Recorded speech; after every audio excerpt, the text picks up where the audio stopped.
বন্ধুরা সবাই কেমন আছো? প্রতিদিনের মতো আজকেও লাঞ্চ ভিডিও নিয়ে এসেছি তোমাদের কাছে। দেখো আজকে হয়েছে ভাত, আলু সেদ্ধ। ভাতে আলুগুলো দেওয়া আছে, পরে বের করে মাখা হবে লঙ্কা পেঁয়াজ দিয়ে। আর মুগের ডাল হয়েছে,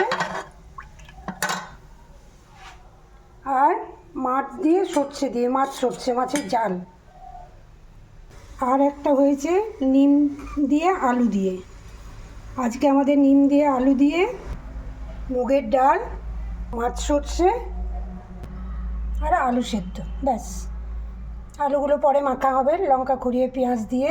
সবার জন্য অনেক ভালোবাসা, অনেক শুভকামনা। সবাই ভালো থেকো। ভিডিও কেমন লাগে কমেন্টসে জানাবে। সবাইকে ভালোবাসা দিয়ে রাখলাম। নেক্সট ভিডিও আবার দেখা হবে। ভালোবাসা দিয়ে রাখলাম।